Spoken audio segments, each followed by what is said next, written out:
it another time with tutorial the integer 644, and in today's tutorial it happens to be the continuation of the course. Okay, the continuation of the course PCR261, and just as the thumbnail has it, we're going to be talking about just a moment. We're going to be talking about the cultural change. In our retrospective class, we talked about the dispute, and in the very last one we did, the very last class we had, we said a lot about culture, how culture can affect, or let's not use the word affect, how culture can influence what we refer to as disputes. All right. So today we want to consider very quickly what we refer to as cultural change and how cultural change can get to help reduce the chances of dispute in the society. I believe you have your writing materials with you as we'll be going through this together very quickly. All right. This week we should be calling it a wrap of this course. With just one more class or a few more classes, we should be calling it a wrap of the course and moving to something else entirely. As the CBT exam is fast approaching, I believe we all have requested for the keynotes because we are already giving out the keynotes. Although I'm master, I'm not giving out any of the keynotes, but we have already asked students to start requesting for the keynotes so they can get it as early as possible, coupled with the exam practice questions and answer, and everyone can start preparing for the exam with these resources. If you haven't gotten yours yet, all you need to do is just reach out to us on our official website, which is www.tutorial.net, and find the WhatsApp button in the top right hand corner. Use that to send us a direct message and you may request the keynote from the route. With this being said, let's hop straight into it. So we'll be talking about cultural change.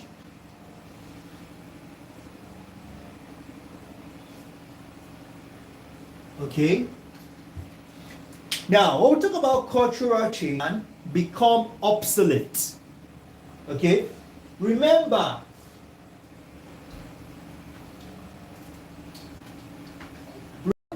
we said that disputes can become through culture. All right. So, with the help of culture and help societies embrace peace and dialogue. Adjust my camera a little bit, kind of to just looking somehow. Yeah, I think it's better now. So he said that cultural change can help, okay, become disputes become obsolete and less popular in the contemporary global system.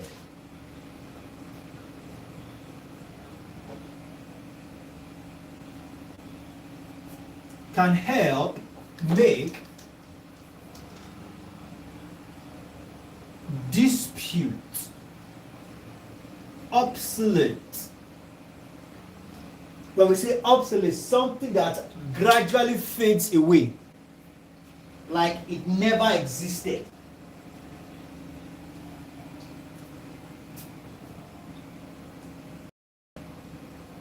Are we together?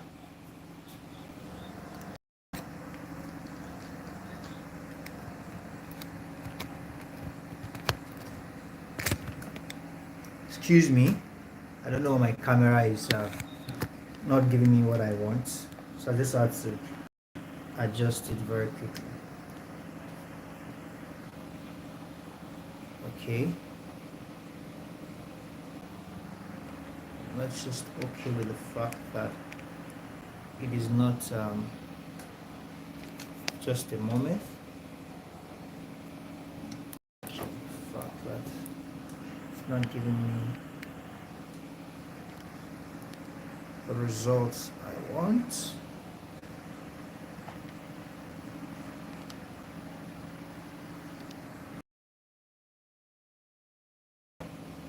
Okay. I think it's manageable this way. Okay. So that's one thing, all right, cultural change can achieve when it comes to disputes. It can help make disputes obsolete. All right, that's OBSO, hell, ETE, and less popular, obsolete, and less popular in the contemporary. Okay, in the contemporary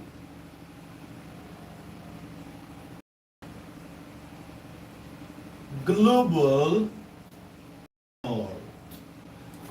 Are we together? So we have that as that. Now, one thing we must also pay attention to is the fact that according to Keegan, all right, Keegan, a very important input. Now let's hear what Keegan said. Keegan is of the opinion that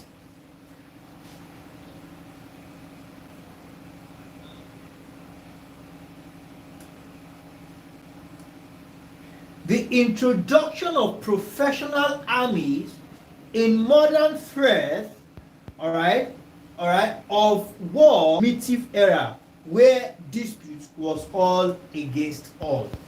All right. So Keegan is telling us here that the introduction of professional armies, okay, situations whereby people no longer, all right, accept disputes. People are no longer at the call and beck of dispute. Rather, before dispute is being embraced, a whole lot of strategy, a whole lot of diplomacy will be, all right, will be employed. All right, a whole lot of strategy, a whole lot of dialogue will be considered before dispute is being embraced. Are we together? Okay, so Keegan is of the opinion that the introduction of professional armies, okay, that was the thing from the network. We are live now. Network is stable now. Okay, so I was saying something about what Keegan said, that the introduction of the professional armies has really helped in eradicating, in ripping out, or in helping people to forget what we refer to as the Obesian nature, all right, nature of disputes, where this Obesian nature of disputes simply simply talking about the ancient time whereby it was the survival of the fittest, whereby nobody could caution anybody. You can just wake up today and decide to do what you want to do and you will get away with it. Alright? So we have that as that. I want us to take a step further.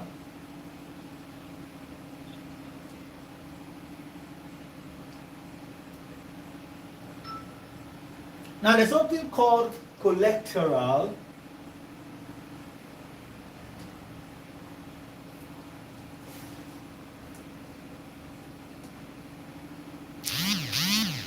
Alright, when we talk about dispute, there's something called collateral damage. Are we together? Now the concept of CD, which is collateral damage, emerged from the age long doctrine of double effect, which is DDE. Emerged from DDE. Okay, emerged long, alright, Now, it emerged from the age, all right, emerged from the age of double effect, which was developed by the Catholic, all right, casuist during the Middle Age. All right, this double, the DD double effect was developed by the Catholic. Are we together? Developed by the Catholic during the Middle Ages. Now, the DD effect, the double effect, distinguishes between the anticipated effects of a particular act of dispute from those that are in advent. However, all right, this double effect is something you can imagine comparing this double effect to what we refer to as collateral damage. Collateral damage is not some kind of small damage, it's damages on a large scale, and it happens on a large scale of disputes. Are we together?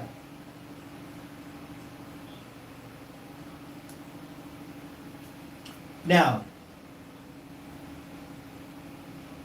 meanwhile, both powerful and weak nations are culprits of what we refer to as collateral damage. All right, so it's not a thing of, since there's a strong nation or there's a more powerful nation in military power, then they are not a culprit. When we say a culprit, you have been affected yourself by this thing called the DD. All right, both the powerful and the weak nations are culprits of collateral damage. It is not surprising that many of the great powers, especially, all right, the US, often adopt DD as dispute strategy, okay, where civilians are not being spared. That's why it's called the collateral damage. It's damage on a large scale. It's no longer a thing of, casualties on just the soldiers or just the conflicting parties. It's a thing that, it's just like, for example, you are in war against a particular country. So instead of you to target their armies, their military base, you just launch an airstrike. And you know, airstrike does not really know who is friends and who are enemies, who are friends. The moment something is being dropped, all right, a missile or something is being dropped through an airstrike, wherever it lands, it wipes everything out. And those are some serious instruments of what we refer to as collateral, that can cause collateral damage. All right, so we have that as that.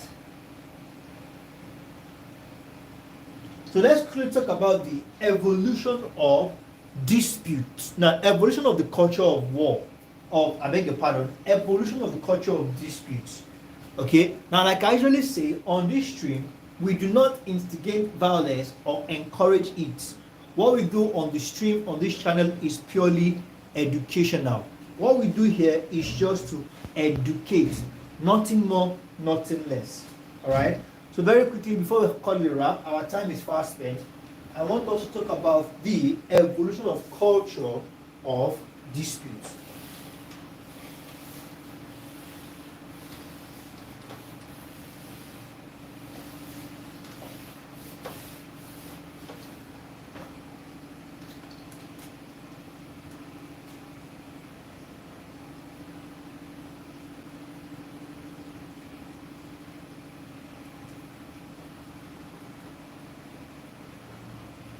Now, when we talk about the evolution of culture of dispute, we need to understand that the world has experienced disputes. The world has been experiencing disputes since some years ago.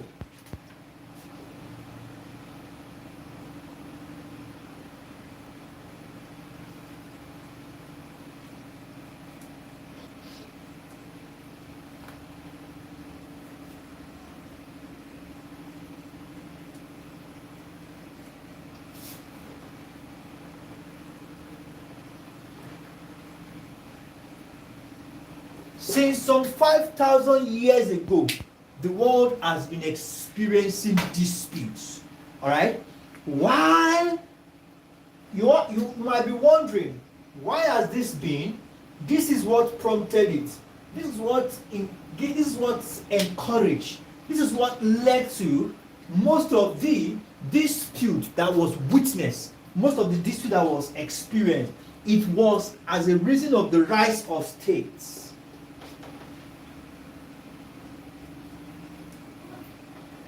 It was as a reason of the rise of states. It has helped, all right, how to finesse what we refer to as the growth and expansion of the culture of disputes. Okay? When people begin to claim territory, when people begin to defend certain territory, when it's no longer a thing of our own, it is not a thing of our own. It's no longer a thing of our own, it's not a thing of my own society, my own people. All right? This is what led to the growth and expansion of disputes over a long period of time in history. Are we together? The value of disputes spread to peaceful, all right? The values of disputes spread to peaceful hunter-gathered and agriculturists. Remember then, there was nothing like armies, wars, big military bases and strategies. It was just people who are hunters and agriculturists. All right? And with time, the argument of disputes originated in the hunter-gathered past. All right? It has been since when there has been hunting. All right? I know when genesis of what science has to say about man, there was a time whereby people have to gather food by hunting. All right? Now, we'll look at the pre-history period. All right? So in our next class, we'll be talking about the pre-history period of the culture of dispute. I'm going to call it wrap here for today. Thank you very much, everyone. I believe you've been able to gain something. I gave us an assignment in our last class. Mrs. Deborah, you have not submitted your assignment. The other persons have submitted their assignment, but I have not gotten your own, Mrs. Deborah. Please ensure to send me your assignments after this class. It is very important. I know you're a very busy person, but just ensure and make sure to do something on your assignment. So in our next class, we'll take it up from the prehistory period. I'll try as much as we can. I'll try as much as I can. Next class, for us to cover this whole course, all right? It will be a long one, but at least I will ensure we cover the whole course. So by next week, we can start another course entirely. Thank you very much, everyone. I believe you all have been able to gain something in today's class. Let's ensure to submit our notes to the appropriate quarters. Do have a wonderful evening, and bye for now.